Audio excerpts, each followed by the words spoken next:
on diffraction gratings, and it's useful if you look at the double slit experiment first before thinking about this one. Okay, this is very, very simple. If you understood the first one, this is this double slit, then this one it makes perfect sense. We have all the same setup before, but rather than having just our two slits that's letting light through onto our screen, we are now having... Oh, and let me just refresh those ideas first. That's probably a good idea. We have the distance, which was the distance between them, and then we had a series of bright patches, and then we had dark patches, etc., etc., and then it went bright again. And this occurred on both sides of this central maxima, you call it. So the bright are described as maxima as well. And it's because the light was pouring from one of those and the other one, and when they came together at the screen, they were in phase. In other words, the path difference from one of them was a whole wavelength long, was an entire wavelength, and therefore they came together as a bright part on the screen. And our condition was, if so, the path difference had to be a whole number of wavelengths. This path difference had to be a whole number of wavelengths. And the way that we worked out that path difference was to use this idea of this being theta, that was being theta. We said it was d sine of theta. Now when we use a grating, gratings have lots of these slits, not just the two. Lots and lots of them, and actually the same condition holds.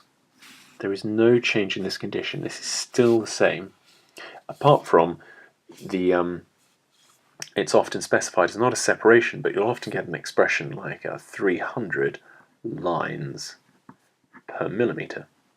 And the only real trick of it is you have to then work out what d would be in this instance. And the way that you would do it, it'd be 1 divided by the number of lines per metre. That's how you sort it out. Let's talk a little bit of what might happen on this other side because of having many rather than two.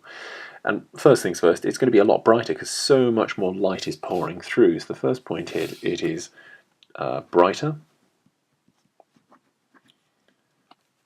And the second point is that the peaks, the maxima, are far more pronounced. So this bright patch is a very precise bright.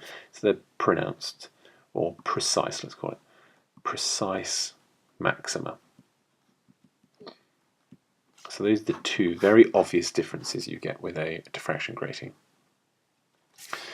If we look at our relationship here, of course, let's just go straight into one problem to give you a sense of it, right? Let's say we have laser light pouring through, and the reason why we use laser light is because it has a very, very defined wavelength. Let's say it strikes something that has 900 lines per millimetre. Careful there. And then let's say it strikes a screen, and we're looking at the angle at which the second maxima occurs. Okay, so first things first, let's take a look at d. What's d going to be the separation between the lines? Well, what I suggest we first of all do is we say that if there are 900 lines per millimetre, then that suggests there should be 900,000 lines per metre, because obviously you have 1,000 millimetres to a metre, so therefore you have 1,000 lines. So then what we get is d is going to be 1 over the 900 times 10 to the 3, which gives us 1 times 10 to the minus 6 metre. Nearly enough. I know that's 1.111, so that's the separation. Okay, what's the wavelength of this light if the second separation occurs at 55 degrees? Well, let's take our original idea here and say that n lambda is d sine of theta, we're going to look for lambda, which is d sine theta over n. This gives us our newly found separation of just two adjacent ones, sine 55 divided by 2. That gives our wavelength of 4.6 times 10 to the minus 7 meters. And a quick little thing, if you see 10 to the minus 7, that's the same as saying 640 times 10 to the minus 9, which is the same as 460 nanometers. If you see the nanometers and it's 100, just swap it straight into the 10 to the minus 7. Okay, let's bring this back down again and just take a look at what might happen. What happens if we change the wavelength of light? If we change the wavelength of light to be longer wavelength, if this factor were to turn out to be longer, then sine of theta must be greater. Greater part here, greater part here. So what happens here is that you would get, for the same n equals 2, if this, let's call it wavelength of laser, so this wavelength were greater than the wavelength of laser, you get a distribution moving that way. So often with the diffraction gratings you use a laser light because it will be very pronounced, but sometimes you might get a condition whereby you're using white light pouring through here. And if white light's pouring through, then this bright patch actually is a bright patch for the red light at a slightly different position for the green light, in a slightly different position for the blue light or the violet light, because each one has a slightly different wavelength. And that is all still the first maxima. That is, so you get this rainbow effect, and then of course you'll get another rainbow effect there for the second, and of course similarly you'll get a rainbow effect for this side's first, and a rainbow effect for the second. This part here is what spectroscopes use, and they magnify that up to see what wavelengths are present in your light source. And that's where you get these very, very specific spectral lines coming out.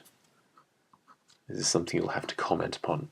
The lines are referring to the electron shell jump, which the electron, when it jumps between shells, which are like a fingerprint of the atom, because each one's different per different element, light's given off, and so you get this very characteristic thing.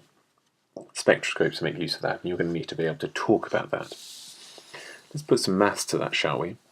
Let's talk about, let's say we have, let's try and make that one distinct from the next example. Let's imagine we had a grating running at 500 lines per millimeter. We're going to have a light source coming in which is a combination of different colours, red to violet, and what we're interested in is we're looking at the difference in angle between the red light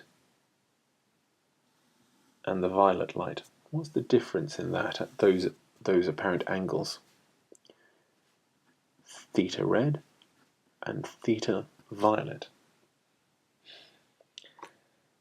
Right then, so let's imagine, let's just plug it, it's a straightforward thing to do. We use our same condition, d sine theta.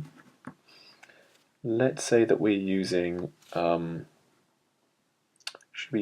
use the first maxima. So we're using the first maxima, and we're looking at the angle theta. So we say n lambda over d equals sine of theta. So theta is going to be sine to the minus 1 of n lambda over d. And we can ignore that because n is 1. If I plug in my two conditions, we bring in the 500 lines per millimeter. What is d going to be? Well, d is going to be 1 over my 500,000, because it's the lines per meter. And let me have a quick check of what that equals.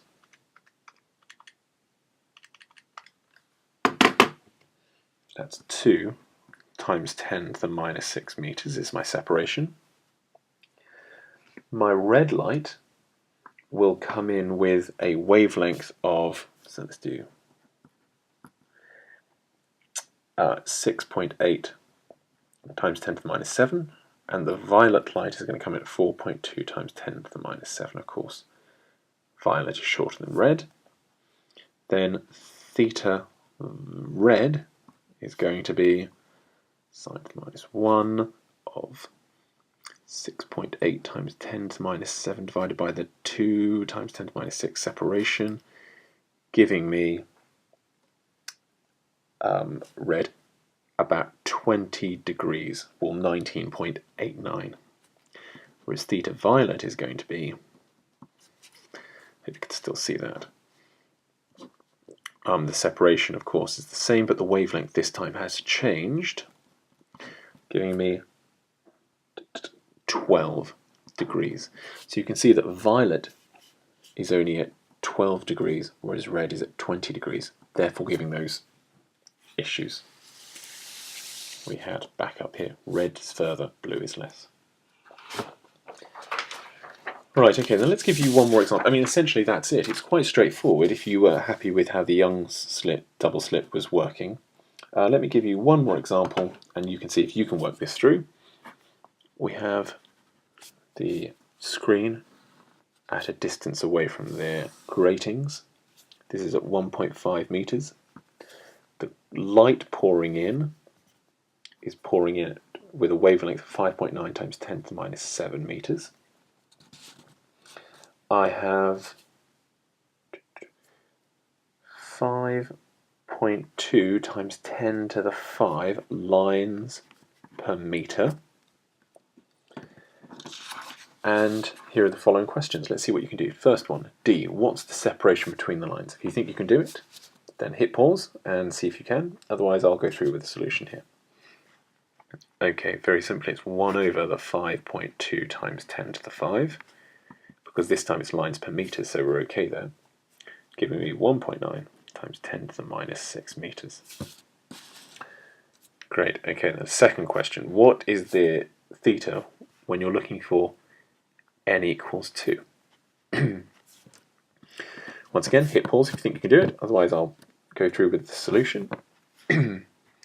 Okay, we need to use the condition n lambda is d sine theta, and we're looking for theta, which gives sine to the minus 1 of n lambda over d, which is sine to the minus 1 of our second maxima times our wavelength, divided by a newly found separation, which gives us 38 degrees. It's a rather large separation on the screen.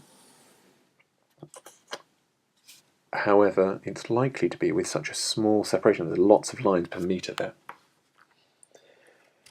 Right, okay, now finally, I suppose the question is, what's going to be the displacement x? So what is x for n equals 2? If you think you know, hit pause, and I'll rush through the solution right now. Well, you could go through all the basics again, but essentially you know the angle already, so it's just a bit of trigonometry. We have our 38 degrees, we've got our 1.5 meters, and finally x is going to be